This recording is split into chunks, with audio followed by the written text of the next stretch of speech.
Mondays 10, 9 Central on City.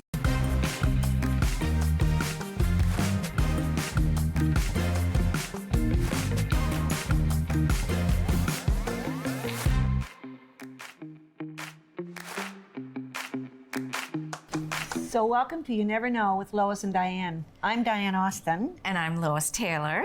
And welcome back, guys. Yes. Well, it's been a week or two since we've seen each other. Yeah, and Thanksgiving's over and moving on to newer and better things. Yeah. Well, Yeah. you know. You went to Mexico? Yep. Wow. Mexico. And so there was a hurricane, Helene or Helen. Yeah. But it was only category 1, so. Really? Yep. Oh, you were lucky. Yeah. Really lucky. No worries. But Creighton didn't go. You went with a group of ladies? No, I went with, so every 5 years we go. We started when we were 40. Yep. Yeah, that was just 5 years ago. So this is your 20th anniversary? 5 years ago. Yeah, so it's always fun. There's 6 of us, and Where did you nice stay? thing. The Rio Latino. Oh, I haven't heard Rio of that Latina. one. Yeah, it's a Rio. You've Yeah, I heard of the love Rios? Rios. They're better. Yeah. They have the liquor dispensers right in the room. Yes. Yeah. Yes, they which is are. crazy. Yeah, you'll have to have it refilled every day. I remember the first year when we were 40 and we went to this one, and it was in Punta Cana or Puerto Plata or something. And there was a cockroach in the room, no kidding, this big. And do you think we could, we tried to catch it, and finally Sheila caught it. And we put it in, we had baggies, so we put it in a bag, and we were at a Rio. So we were drinking all the liquor except the scotch. There was this big thing of scotch. So I tried to kill it with liquor. Yeah. So I put all this booze in it. And It got bigger, didn't it? no, it was still alive. Like after 4 days, it was still kicking in this Ziploc bag with scotch. Wow. So then I thought, well, my son was only he was 8 at the time. And I'm like, I'm going to bring that home for him. Because, to see a cockroach that big. And I was pretty sure he was dead by then. So I bring it home and I said to David, now don't open it up. Oh, no. Because I wasn't sure if it really would. Anyways, years later, he told me, Mom, I did open that thing up, and did it ever stink? Oh. Its eyes were crossed. Oh, yeah, I was like, couldn't walk straight. But Did you know there's a tradition? I did not know this, but tequila, a certain type of tequila that once you drop, I think it's a little worm, and if the worm dies, it's good. Oh. Yeah. I think it's mezcal. Mezcal, is it? Yeah. And of course, they keep the worm in there. And they used to sell it, but I guess with all the public health units and whatever, they're not letting them bring. I think you can still get it. You can, eh? Yeah. Next time I go to Mexico, I'll get you a bottle. Oh, it's okay. Yeah. No, that's fine. Yeah. Bring me back to Mexico. Oh, right. Yes. No, but tequila is not my thing. Margaritas are. Margaritas, oh my goodness, yes. I love those. And you're you make good margaritas. Well, I have a machine now. I know you do. Yeah, but I have a machine. They're good, really good. Yeah. So we're going to, who's up first? Who's up first? Well, actually, my niece, Taylor Donaldson. So Creighton's sister, Deb, she had 3 girls, and this is her oldest girl, Taylor. Okay. Lovely girl. You're going to really, really like her. I can't wait. I can't wait. But she's had a tough go of it, and I think her story needs to be told. Okay. And I'm looking forward to having her on the show. I'm looking forward to meeting her. Yeah, and you'll hear all about it soon. Good. Okay. And after Taylor, we're going to have Renee from the Owen Sound Animal Shelter. We should almost have her as a regular. Renee. Yes, I think so. She brought that perfect little dog last time. I don't know what she brought today, but it'll be fun. I think it's a kitty cat. Oh, is it? Mm-hmm. We'll be right back. Thank you for coming, Taylor. Thanks for having me. Yeah, so everyone, this is Taylor Donaldson, my beautiful niece. As I said before, Creighton's got a sister, Deb, younger sister. Yeah. And she's got 3 girls, and Taylor's the oldest of those 3 girls. Yeah. Well, very good genes. Yes. Just want you to say. Oh, yeah. Really good genes. Very Right? pretty young lady. Thank you. Very Yes. pretty. Yes, and she's had a very fulfilling life. You've done a lot in a lot of traveling, a lot of schooling. You've done. So tell me what you've done. Like traveling, where have you been? Traveling, I started in Guatemala. I did 3 months there working with a nonprofit. It was a school they were building, so they only had every year they were adding a grade, so they had up to grade 2. So I went and worked with a bunch of little kids that spoke a mile a minute and really improved my Spanish, and it was super fun. I was like their gym teacher and their math teacher, I think. It was great, but we would go and they were so excited to see us. They'd like run at us as we came off the bus and stuff. So I was there for 3 months and did that. Took like 3 weeks to travel around, and then went and spent 6 months backpacking through South America. So I did Argentina, Chile, Bolivia, Peru, and Colombia. And you weren't afraid? You weren't afraid? No. My mom told me before I left, she said, you need to listen to your gut. You always listen to your gut, and it's never wrong. And as long as you do that, you'll be okay. And I listened to my gut. And when I told some of the stories when I got back, she was like, or the emails I said, then the maybe scoldings I got on Skype. I was like, you told me to listen to my gut, and my gut told me it was okay, and it ended really well.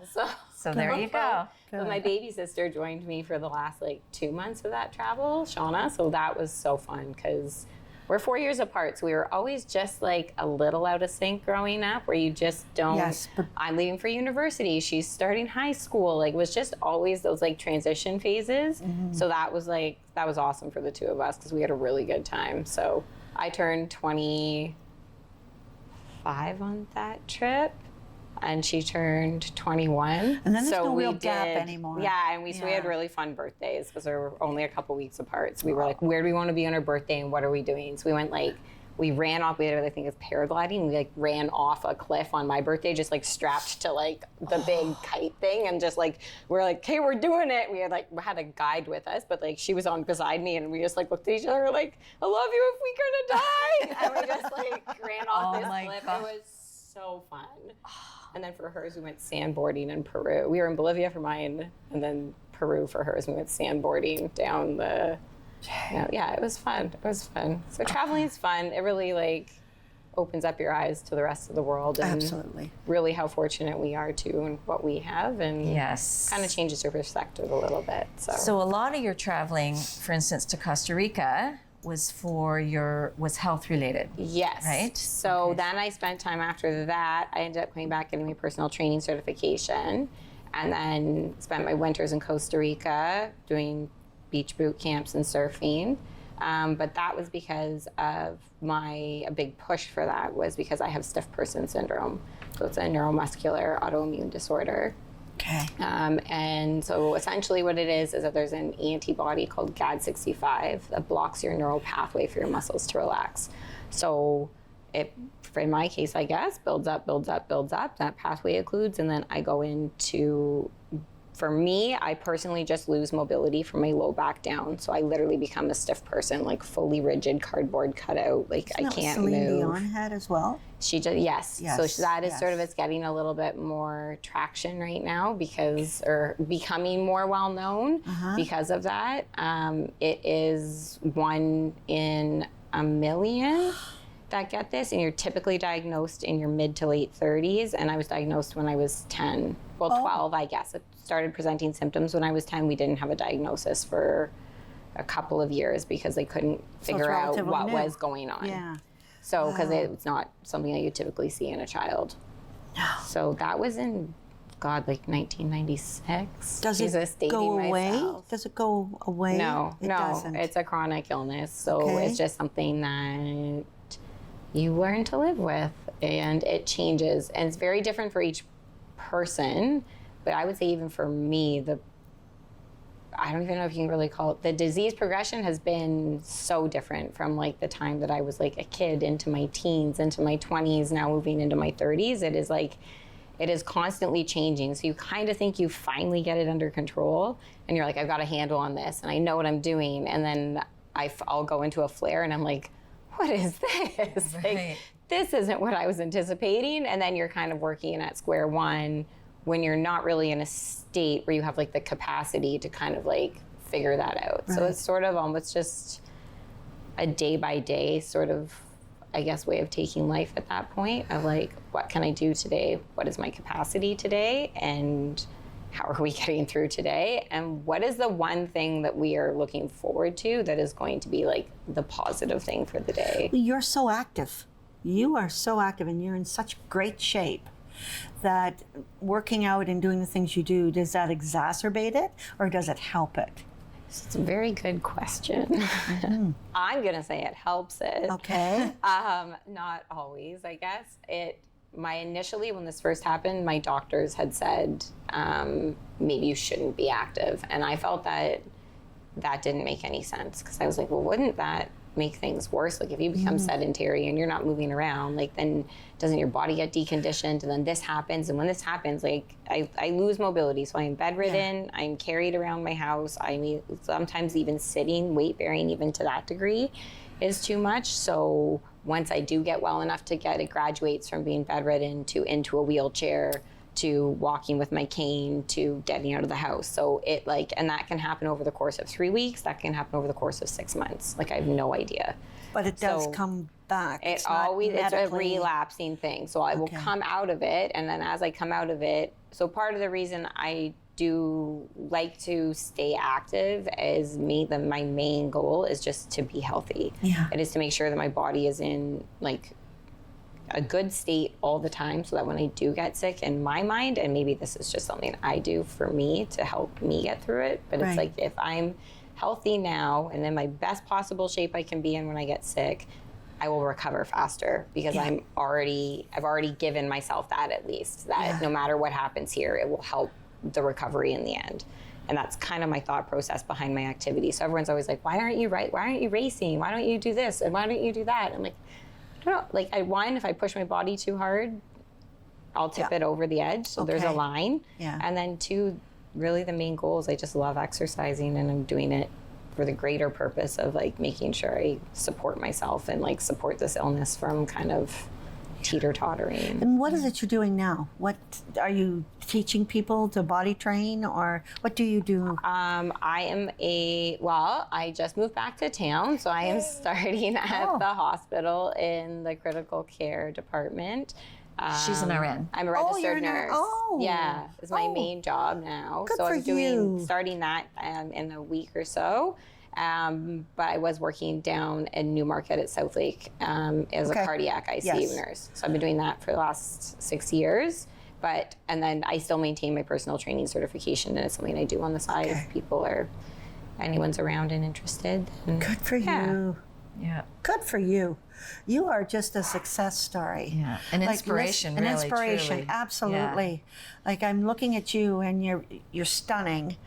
And what you've gone through, and even your whole attitude and how you've accepted it. It's, it is what it is, and I'm just going to make it the best I can. Well, I think you have to. I think, like, if you don't sort of take on, it's very easy. Don't get me wrong. I have my days, and I will allow myself, like, my one day, literally, and I will, like, say it to everyone who's going to be around. Because when I get sick, I typically end up back home with my parents. I can't be by myself. I need people to help look after me. But and they've been amazing. And they have been fantastic. Like, big props to my parents and sisters and everybody and like extended family people who show up when I need them to, because it's a lot and can be a lot. But when I'm at home, then I'm going to have that down day. I literally will be like, today is my day where I'm not going to be, there's no good today. Today is my bad day, okay? I'm just going to get all that crap, that bad feelings are going to come out of me today.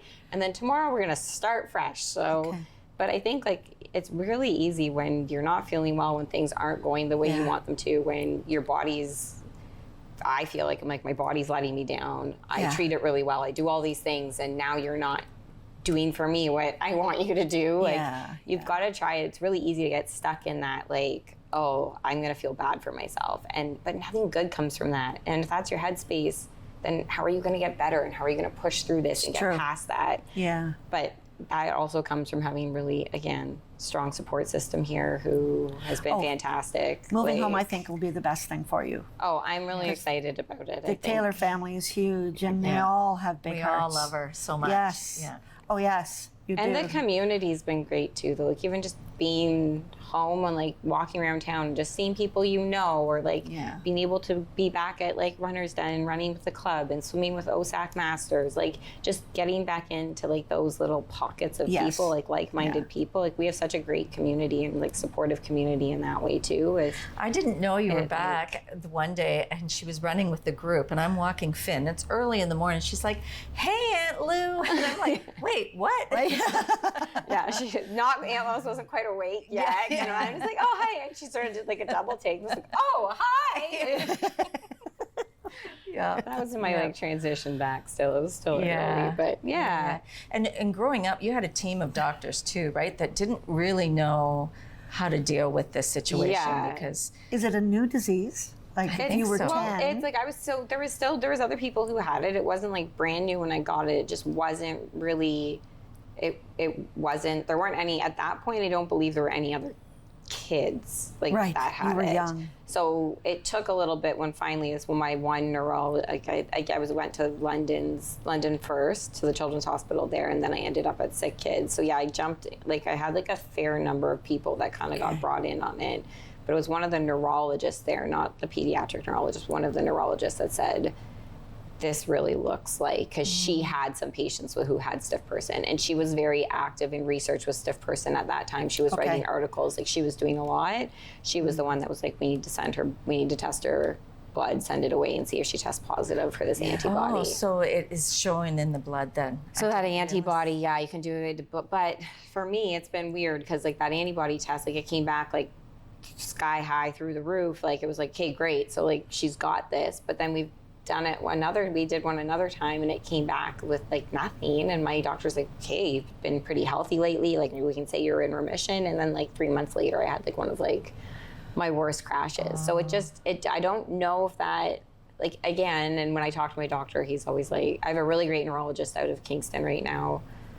We've been together for like 20 years. He's fantastic. Anniversary time. I know. I was like, I said to him, I was like, we've been doing this for 20 years. Can you believe it? But he's great, and it's like a dialogue usually when we go in for appointments. It's like, all right, what have you read? What have you read? Like, what's happening? And so I've been really lucky to also have teams that work with me that don't come in and say, here's what we're doing. It's like, here are our options. Like, here's what I know. And then I always have the opportunity to say, well, I was reading that there's this new thing, and what have you heard about this? And they're most of the time are willing to be like, well, no, I have, but I haven't done a lot of, like, let me look into that, and we'll circle back. Okay. So I've been really fortunate that I have always had really good teams working with me, and I had a really great mom as a kid who advocated when I couldn't advocate for myself. So that made a huge difference in my care. That's wonderful. Do you think with the whole Celine Dion documentary, and I couldn't watch it because just knowing what you had gone through, but do you think it'll raise awareness now and maybe some more funds going into the research for this disease? And I haven't watched it because I was told by a lot of people that know me not to watch it. They said that they didn't think it portrayed my point of view on life and how I handle myself through my disease process. So I don't know what that documentary is about. I would like to hope that it puts the awareness out there, but this is the problem. So the problem, one of the big things with stiff person is because there are so few people with it, to run clinical trials is almost impossible because you're also spread out. Everyone is spread. Like, one of the first people I'm still in contact with, but my mom got on this list when I was young. And so one of the main people that became like a contact for me, she's in Australia. Oh. And so because it's so few people, you need to run a proper clinical trial. You need to have those bodies. And so it's not like something like MS where there's maybe more people with that. So to pull a clinical trial together to try out this new drug. Right. True. So then there's a lot of medications for stiff person syndrome that overlap like with MS, but they're not covered for people with stiff person syndrome because it's off label. Oh. So a lot of the medications I take are extremely expensive. I have to pay for out of pocket. Like, it's not because we don't have that. So I think something with this, like the Celine Dion thing, that would be great is if everyone is new. I feel like she is newer to her disease process, and she's might not be in a place yet where she's ready to kind of like I feel like she's probably still working out how that works for her and what her life looks like and how this changes and how am I going to make this work and how am I going to live with this disease and still do what I want to do. Right. I don't know if and I think she's great that she's talking about it and she's putting it out there, but I haven't seen anything from her that has said like, hey, did you know that there's not a lot of clinical trials because there's so few of us that have this? Or did you know that the medications that we have to use for this disease are off label because we can't get those clinical trials? So we can't, because no one wants to run a clinical trial for a medication that's going to help 5 people when they can run a clinical trial and market a medication that's going to help millions of people. That's true. Yeah, I do think that Celine Dion, once she does accept it, she'll be a huge factor. It would be great if she could kind of like, I think having someone with that much spotlight on them come across and say, hey, this is really what's up with this would make a huge difference. I think the names out there, like I've mentioned to met a few new people who, when it's gotten brought up that Celine about autoimmune and I say, oh, it's stiff person, now people are like, oh, what Celine Dion has? Whereas before people would be like, oh, I've never heard of it. Yeah. So it definitely has created an awareness in that respect, but I don't think people really actually know what the disease is or like the things that go with it. Okay, we have to wrap it up. We do, man. Which is so fast. It's I am so thankful. like that. I am so thankful that you came and shared your story, and you've touched my heart. Yeah, you really have. Thank you so much for coming. You're very welcome. Wow. And we'll be back. This program is brought to you by Ignite TV. Now you're in command. Visit Rogers.com for more details.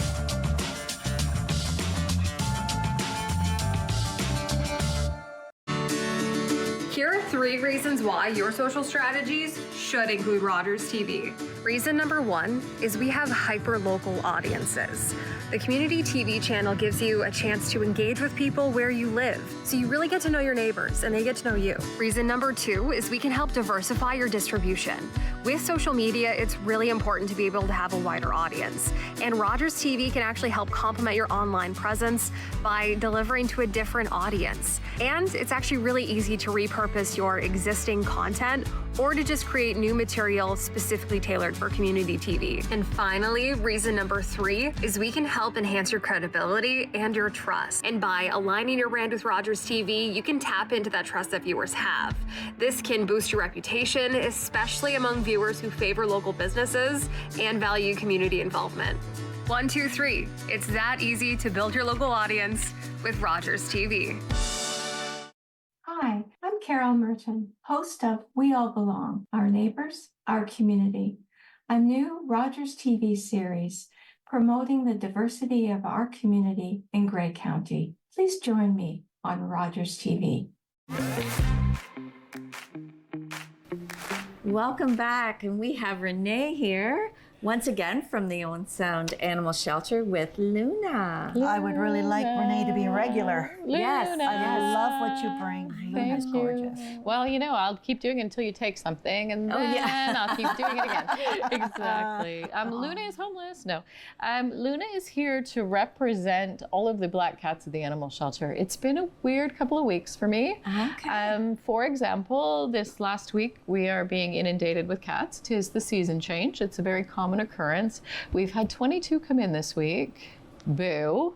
Are they kittens? All ages. Oh, okay. All ages. But 15 of those 20 some odd cats were black. For Halloween. Which is great if you want a black cat. A little harder when you don't. Oh, here, let me see. Oh, she's very pretty. She's got the cutest little face. She's awesome. Now, they're our hardest to adopt out. You've noticed I've brought this beautiful, colorful little knit thing here with me. Yeah. That is to help draw attention to the black cat. You put a black cat in a dark background and they sort of disappear. Yeah. The same thing kind of happens in the animal shelter and online, and I know that's really weird to make it like that. Yeah. But when people are scrolling through the animals that are available for adoption, things that are flashy and bright and different are the things that people stop on and pay more attention to. The ordinary black cats, like our black dogs, sometimes get pushed past. Right. So it's why we're sort of mentioning it here today. We are getting closer to Halloween, and we know that around Halloween we kind of back up on our cat adoptions with the black ones. Oh. Not that we won't adopt them to you. We just want to maybe ask you a few extra questions to be Right. on the safe side. I personally am one of those people who would adopt a black cat because it was Halloween and I was getting a cat, and it would And name just it go Boo. there. Exactly, right? And Spooky the cat. a good name, right? actually, I mean, yeah. like those things would happen in my world, and I'd be a great owner, but we have to be a little extra cautious around that time. But we don't stop the black cat adoptions because we just want to ask you a few more questions about it. And because we have so stinking many of them. No offense, little lady. So she is 4.5 months of age, and she is already spayed. Luckily for her, she matured pretty quickly, so we could get that surgery done quick enough, which gives her an advantage over some of the others that are a little tiny bit younger. She's had her vaccine. She's been dewormed, defleed. She's been absolutely perfect for all of those things. So she's like your perfect little kid. You should just keep her. I have more. We could get one for all of you. Yeah. Right? So all of her vetting is done, which is the huge advantage to adopting an older kitten. You don't have to deal with that. We don't have And to worry she's about friendly. She's not like a that. barn cat. She has been raised in a home before she came to me. Her mama was found outside. Somebody took her in to help mama have those babies, which is super lucky for you. And then she ended up with us, and now all of her stuff is done. So we got some great history on her, which is Who nice. does these Aren't they beautiful awesome? mats for So you? we have a couple of organizations in the city that provide us with different things. One of them is the Sewing Cooperative, and I'm sorry if I don't have their name properly. And this one is from a church group. It is something to keep people busy, and it's something that helps us. These are fantastic for cage liners. Yeah, they're the bottom- perfect size for that cage. And I can machine wash them. But more importantly, this cat is going to become bonded to this blanket. Weird, right? But they need their things. They don't have a house. And when I send her home, I can send her with this blanket, and it gives her her own little happy feeling. Yeah. I know it's hard to imagine the shelter brings them some happy thoughts, but somebody who spends a couple of months with us, who's only a couple of months old, thinks Yeah. that's home, right? Yeah, So it helps in the transition process. And we get a little bit extra attention for the darker colored cats with these bright, vibrant things in the cage too. Yeah. So it's a triple win. It's one of the many things people can do to help us at the shelter. You got some spare time, something to do, extra yarn, make us some cage liners. We love Great. them. And would you take bigger ones too? like Yes, for dogs? absolutely. Absolutely. We can always use them. And if you have even just leftover yarn from this project that you don't know what to do with, you wrap that around a ball, we got a cat toy. So much fun, right? Or even just a ball of itself, or even some people use the toilet paper rolls and they make toys out of them. All of those things we absolutely love and appreciate. And it keeps these guys busy at the shelter. So they can call you, or they just drop them off? Drop them off. Come see us. Give them to the kittens. Fall in love. Take the kitten. Take the toy. Right. Yes, you've got an ulterior Right? motive. I Yeah. sure do. Come and see me. Right, Linda? That's where you're supposed to cry and stuff, or something. You've got the best job, but I don't know how you cannot take them all home. Like, I'd just be... Fill my house. We have a full house. I have the advantage over you, and then I get to see where they go. Yes. Right? I mean, as opposed to everyone else in the world, I actually am going to see where they go, and I get to choose. And that's a really, really lucky thing for me, because otherwise they would be at home. So anyone that is looking for a most adorable little cat, you have to go to the Owen Call Sound me. Animal Shelter Call and me. go and see Renee. There's a lot. Call me. See Renee and Luna. pick one, because That's where you cry again, girlfriend. she is cute. Luna's a doll. We'll see you next time. Connect with us by visiting our website or email us at comments@rogerstv.com.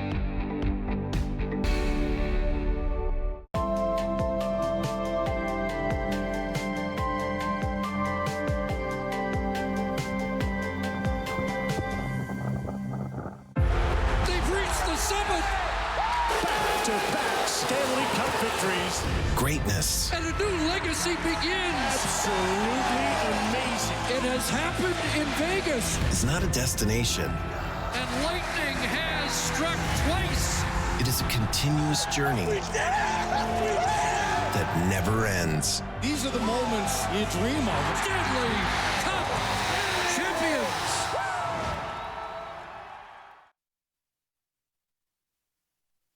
Get ready for the ultimate sports talk experience. Join us every week for the most in-depth analysis, heated debates, and special guests. We give you action off the ice and off the field with all the drama and all the fun.